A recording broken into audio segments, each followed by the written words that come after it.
कुंचनगढ़ में एक चोर ने आतंक फैला रखा था। मौका लगते ही वह कीमती सामान उठा ले जाता। नगर के कई सेठ साहूकार उसका शिकार बन चुके थे। सबसे बड़ी बात, अब तक वह पकड़ में नहीं आया। राजा के सिपाही चौकसी रखते थे, पर चोर बहुत चालाक था।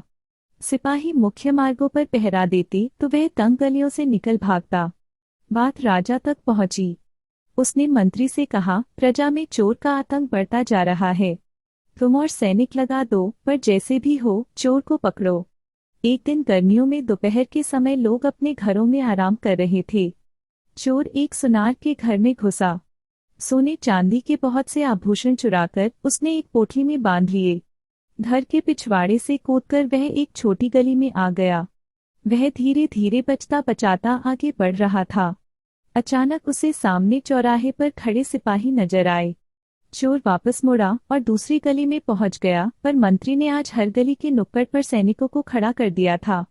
चोर सोचने लगा, आज बच पाना मुश्किल है। चारों तरफ सिपाही खड़े हैं, ऐसे में पोटली को कहाँ छिपाऊं? अचानक उसकी नजर एक मदारी पर पड़ी। उसके पास एक भालू था। मदारी ने एक जगह अपनी पिटारी जमीन पर रखी और डुगडुगी बजाने लगा। चोर ने सोचा, यही मौका है। उसने चुपके से गहनों की पोटली मदारी की पिटारी में रख दी और चुपचाप एक तरफ खड़ा हो गया। डुगडुगी की आवाज सुन आसपास के लोग वहां एकत्र हो गए। अचानक वह सुनार जिसके घर चोरी हुई थी, शोर मचाता हुआ गली में आया। रोते हुए बोला, हाय, मैं लुट गया। कोई मेरे गहने चुरा ले गया। दरोगा ने आवाज सुनी तो कुछ सिपाहियों को ले दौड़ा दौड़ा आया। दरोगा ने देखा, सामने गली के नुक्कड़ पर भीड़ लगी है। मदारी डुगडुगी बजाकर भालू नचा रहा है। दरोगा ने सिपाहियों को आदेश दिया, हो सकता है चोर इसी भीड़ में छिपा हो। सबकी तलाशी लो। दर्शकों में से किसी के पास कुछ नहीं निकला, पर सिपाहियों ने मदारी की पिटारी देखी तो उसने गहनों की पोटली मिल गई। सुनार बोला, दरोगा जी, यही चोर है। ये गहने मेरे ही हैं। मदारी गिड़गिड़ाया, मैं चोर नहीं हूँ। मैंने गहने नहीं चुराए। परंतु उसकी बात किसी ने नहीं सुनी। गुस्से से दरोगा ने कहा, इसे और इसके भालू को पकड़कर ले चलो। मैं अभी महाराज को सूचित करता हूँ कि चोर पकड़ा गया। मदारी को महाराज के सामने लाया गया। वह रोता हुआ बोला, महाराज, मैं तो गरीब आदमी हूँ। तमाशा दिखाकर अपना पेट पालता हूँ। मैं चोर नहीं हूँ। राजा ने पूछा, पर तुम्हारे पास गहनों की यह पोटली कहाँ से आई? मदारी भला क्या जवाब देता। आखिर सिपाहियों ने मदारी और भालू को कैद में डाल दिया। उन्हें 2 दिन तक खाने को भी कुछ नहीं दिया। भालू को कुछ समझ में नहीं आ रहा था, आखिर माजरा क्या है। वह अपने मालिक को दुखी देख उदास हो गया। मदारी की आंखों से आंसू निकलते तो भालू की आंखें भी गीली हो जाती। दोनों का भूख से बुरा हाल था। उन दोनों को जिस कमरे में रखा गया था, उसके बाहर शहतूत का एक पेड़ था। उस पर रसीले शहतूत लगे थे। शहतूत की एक डाली कमरे के रोशनदान को छू रही थी। भालू शहतूत तोड़ने की कोशिश करने लगा, परंतु उसका हाथ वहां तक नहीं पहुंच पा रहा था। उसी समय राजकुमार सात्विक अपने मित्रों के साथ खेलता हुआ वहां से गुजरा। उसने देखा, भालू शहतूत की डाली पकड़ने की कोशिश कर रहा है। तभी एक मित्र ने पास जाकर टहनी को झुका दिया। भालू ने काफी शहतूत तोड़ लिए। सात्विक ने रोशनदान के एक छेद से देखा, भालू वे शहतूत मदारी को देने लगा। मदारी ने शहतूत नहीं लिए। बोला, भालू राजा, जिस राज्य में न्याय न हो वहां तो भूखे मर जाना ही अच्छा है। राजकुमार वहां से चलकर सीधा महाराज के पास पहुंच बोला, पिताजी, महल के बाहर कारागार में जिस आदमी और भालू को कैद किया गया है, वे चोर नहीं हैं। मैंने स्वयं अपने कानों से उनकी बातें सुनी हैं। राजकुमार ने पूरी बात कह सुनाई। राजा ने मंत्री को बुलाया और कहा, मंत्री जी, हमें उस मदारी को छोड़ देना चाहिए। राजकुमार ने छिपकर उसकी बात सुनी है। लगता है वह चोर नहीं है। मंत्री कुछ देर सोचता रहा, फिर धीरे से राजा के कान में कुछ कहा। अगले दिन मंत्री ने नगर में मुनादी करा दी, शातिर चोर पकड़ लिया गया है। कल नगर के बाहर बरगद के पेड़ के नीचे सबके सामने उसे फांसी पर लटकाया जाएगा। सभी नगरवासी वहां उपस्थित रहें। पूरे नगर में चर्चा फैल गई।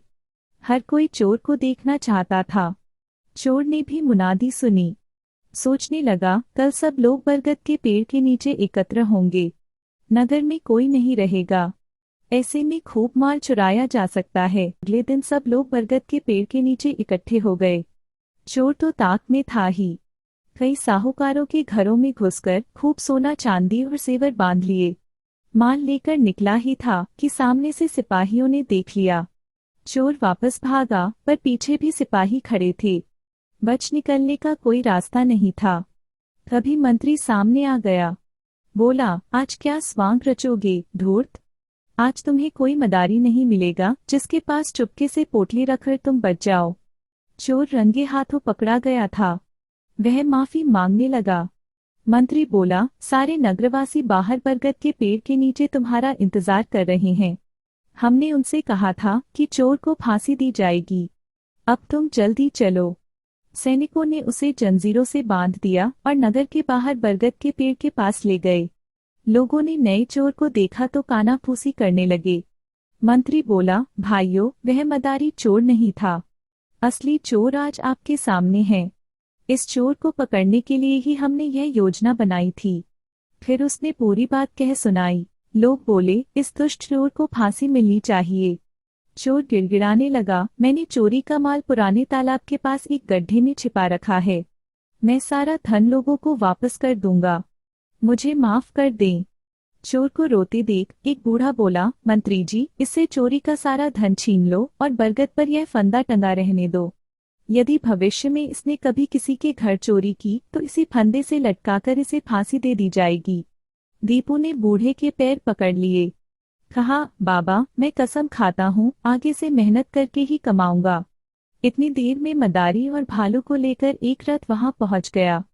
साथ में राजा का रथ भी था। राजा बोला, मदारी और भालू को बेकसूर होते हुए भी भूखे प्यासे कैद में रहना पड़ा। इसके बदले इन्हें खजाने से 100 स्वर्ण मुद्राएं दे दी जाएं। मदारी इनमें से आधे पैसों का शहद और केले लेकर भालू को खिलाएगा। मदारी ने सुना तो खुशी से मुस्करा दिया। मदारी को हंसते देख भालू भी नाचने लगा। नर्मदा नदी के तट पर एक मठ था। इसका निर्माण विंध्य रियासत के महाराजा भानुप्रताप के पूर्वजों ने कराया था। मठ में अनेक धर्माचार्य एवं विद्वान साधु महात्मा रहते थे। मठ का प्रधान महंत राजा का धर्मगुरु भी होता था। विदिशा में कई पीढ़ियों से ऐसा ही चलता आ रहा था कि मठाधीश को अपना उत्तराधिकारी स्वयं चुनना होता था। प्रधान महंत जिस व्यक्ति को योग्य समझता उसकी सूचना महाराजा तक पहुंचा देता। महंत की मृत्यु के पश्चात उसी व्यक्ति को मठ की अपार संपत्ति का स्वामी बना दिया जाता था। भानुप्रताप के राज्यकाल में स्वामी अनंतगिरी मठ के प्रधान महंत थे। वह शास्त्रों के विद्वान और राजनीति के पंडित थे। जब वह काफी बूढ़े हो गए तो उन्होंने अपना उत्तराधिकारी चुनने का निश्चय किया। मठ में रहने वाले अनेक शिष्यों में से उन्हें 2 शिष्य माधव व केशव इस पद के योग्य जंचे, पर दोनों में से किसे यह पद दिया जाए इसके लिए उन्होंने दोनों की परीक्षा लेने का निश्चय किया। एक दिन उन्होंने दोनों शिष्यों को अपने पास बुलाया और कहा, तुम दोनों नगर में जाओ। एक एक धर्मात्मा और उजले मनुष्य को बुलाकर लाओ। गुरु की आज्ञा पाकर माधव और केशव नगर में गए। वहां उजला मनुष्य ढूंढने लगे। काफी खोजबीन के बाद अगले दिन दोनों एक एक व्यक्ति को लेकर मठ में हाजिर हुए। माधव जिस मनुष्य को लाया था वह काफी आकर्षक और गोरा था। उसने मलमल के वस्त्र पहन रखे थे। उसने महंत को बताया कि यह उजला व्यक्ति नगर का व्यापारी है। इसने मंदिर और धर्मशालाएं बनवाई हैं। महंत ने उस व्यक्ति से पूछा, तुम्हारे पास इतना पैसा कहाँ से आया? उसने कहा, मैं किसानों से उनकी सारी फसल सस्ते में खरीद लेता हूँ, बाद में उसे ऊंचे दामों पर बेच देता हूँ। केशव जिस व्यक्ति को लेकर आया था वह सांवले रंग का और लंगड़ा था। माधव उसे देखकर हंसने लगा। महंत के पूछने पर केशव ने कहा, गुरुजी, यह लंगड़ा होकर भी मेहनत कर अपने परिवार का पालन पोषण करता है।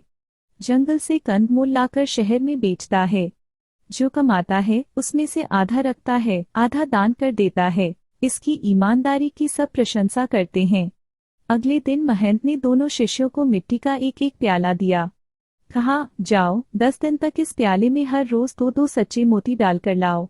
माधव अपना प्याला लेकर सीधा राजमहल पहुंचा। राजा से कहा, गुरुजी का आदेश है 2 सच्चे मोती प्रतिदिन इस प्याले में डालने हैं, अतः आप 20 सच्चे मोती दिलवा दें।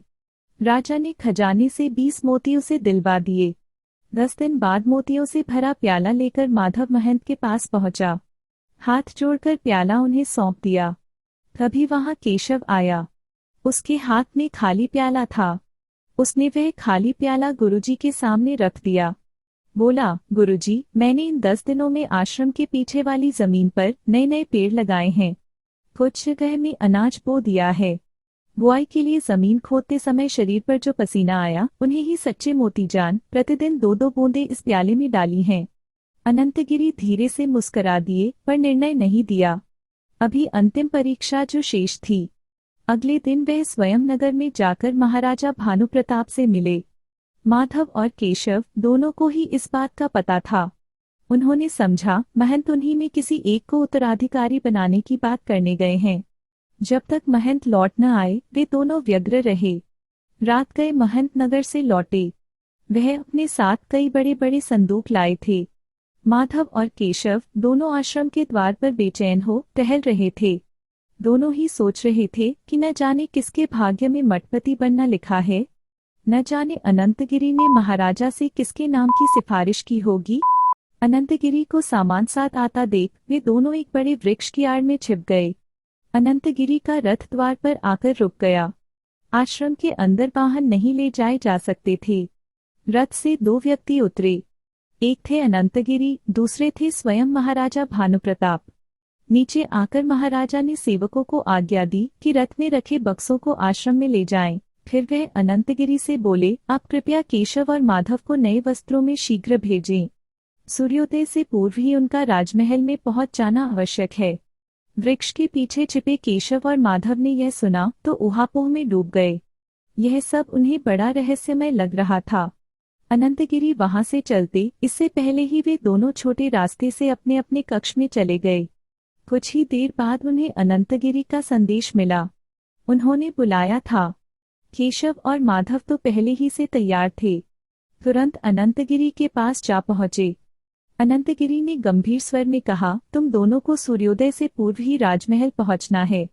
महाराज भानुप्रताप स्वयं तुम्हें लेने आए हैं। वहीं तुम दोनों में से एक को मेरे उत्तराधिकारी के रूप में प्रतिष्ठित किया जाएगा। कहकर उन्होंने एक कोठरी की ओर इशारा किया। फिर बोले, इसमें अनेक पोशाकें और आभूषण रखे हैं। नहा धोकर अपनी मनपसंद पोशाक पहन तुम दोनों आश्रम के द्वार पर चले जाओ। अनंतगिरी की बात सुनकर केशव और माधव का दिल पल्लियों उछलने लगा। दोनों ने तुरंत स्नान कर पूजा वंदन किया। फिर पोशाक वाली कोठरी में चले गए। वहां अनेक प्रकार की पोशाकों और आभूषणों से भरे कई संदूक रखे थे। माधव ने सारे संदूकों की छानबीन कर सबसे सुंदर पोशाक अपने लिए निकाल ली। पोशाक पर सोने का काम था। हीरे मोती टंके थे। उसे पहन वह एकदम राजकुमार लगने लगा। उसके जाने के बाद केशव ने उन संदूकों की ओर देखा। सोचा, सन्यासी के लिए तो क्या आश्रम और क्या राजमहल। उसने गेरुए रंग की एक चादर शरीर पर लपेट ली। द्वार पर पहुंचा तो देखा रथ खड़ा है, किंतु अंदर राजा भानुप्रताप सोए हुए हैं। बाहर खड़ा माधव तालियां बजाकर उन्हें जगाने का प्रयत्न कर रहा है। केशव ने उसे रुकने का इशारा किया। फिर मीठी वाणी में बोला, उठो राजन, जिस निमित्त यहाँ आए हो उसे पूरा करो। आश्चर्य, केशव के इतना कहते ही राजा की नींद खुल गई। वह उठे। केशव को प्रणाम कर उसे उन्होंने रथ पर चढ़ा लिया। माधव ने भी रथ पर चढ़ना चाहा, किंतु राजा ने ये कहकर उसे रोक दिया, क्षमा करें, यह रथ मठ के सन्यासी उत्तराधिकारी को लेने आया है, सुख भोग की इच्छा रखने वाले व्यक्ति को नहीं। और माधव के देखते देखते रथ राजमहल की ओर चल दिया। उत्तर भारत में एक प्रदेश था, नवसिंध। यहाँ के महाराजा बलवंत सिंह ने अपने पुत्र रुद्रशेखर को पढ़ाने के लिए शास्त्रों में पारंगत गुरु ब्रह्मदेव से प्रार्थना की। उन्हें अपने महल में ही आमंत्रित कर लिया, क्योंकि महाराजा इकलौते पुत्र को आंखों से अलग नहीं करना चाहते थे। महाराजा बलवंत सिंह प्रतिदिन स्नान ध्यान के बाद कुछ समय के लिए महल के तहखाने में चले जाते थे। एक दिन रुद्रशेखर के मन में उत्सुकता जागी। उसने पिता से पूछा, पिताजी, आप तहखाने में क्या करने जाते हैं? महाराज ने समझाया, बेटा, मैं वहां राजमंत्रों का पाठ करने जाता हूँ। अभी तुम्हारी उम्र पढ़ने की है। जब तुम राजा बनो तो तुम भी राजमंत्र सीख लेना। रुद्रशेखर चुप हो गया। वह देखता था कि पिता तहखाने में जाते समय कभी कभी खिन्न और उदास भी होते थे, परंतु बाहर आते समय उनके चेहरे पर प्रसन्नता और अद्भुत तेज झलकता था। उसने सोचा, वहां अवश्य कोई शक्ति है जो हर कष्ट को दूर कर देती है। समय के साथ रुद्रशेखर युवा हो गया। उसकी पढ़ाई पूरी होने में अभी कुछ समय बाकी था। एक दिन महाराजा बलवंत सिंह के पेट में तीव्र पीड़ा हुई। राजवैद्य ने कई औषधियां दी, पर कोई लाभ नहीं हुआ। शाम होते होते महाराजा चल बसे। रुद्रशेखर उदास हो गया, पर उसने हिम्मत न हारी।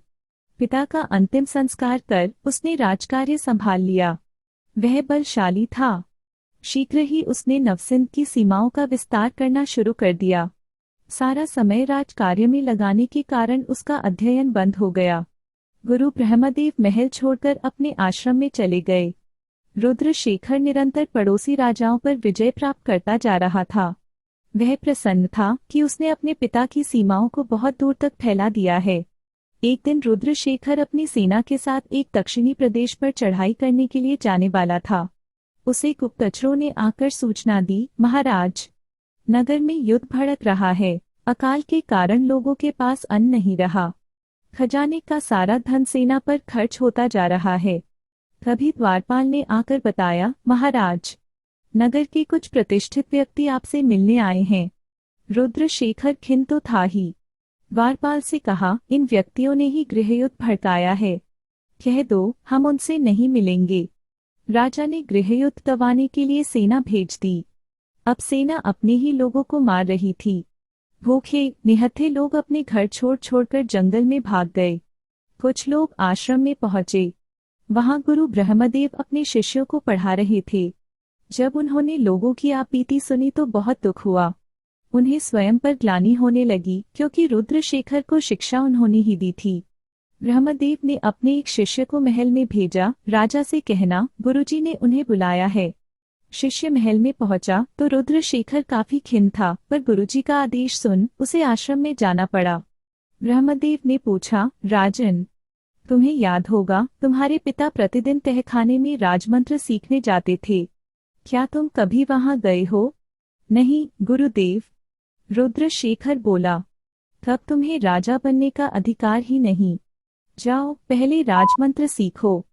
इतना कहकर ब्रह्मदेव चुप हो गए। लज्जित होकर रुद्रशेखर महल में आया और तहखाने में पहुंचा। वहां उसने पत्थर की 4 मूर्तियों को देखा। पहली मूर्ति के हाथ में एक बर्तन था, उसमें अन्न के दाने पड़े थे। दूसरी मूर्ति के हाथ में सफेद टोपी थी। तीसरी मूर्ति लाल वस्त्रों में लिपटी एक पुस्तक हाथ में उठाए हुए थी। चौथी मूर्ति के एक हाथ में तलवार तथा दूसरे में तुला थी। रुद्रशेखर की समझ में कुछ नहीं आया। वह काफी देर इधर उधर देखता रहा, फिर हार कर बाहर आ गया। सीधा गुरुजी के पास पहुंचा। उनके चरणों में बैठकर बोला, गुरुजी, मेरी समझ में तो कुछ नहीं आता। वहां तो पत्थर की 4 मूर्तियां रखी हैं। गुरुजी गंभीर हो गए। बोले, तू घमंड में चूर है, इसलिए समझता है कि हर कार्य ताकत से हो सकता है, पर ऐसा नहीं है। पहली मूर्ति कहती है कि प्रजा का पालन पोषण करना राजा का कर्तव्य है। यदि प्रजा भूखी होगी तो विद्रोह अवश्य होगा।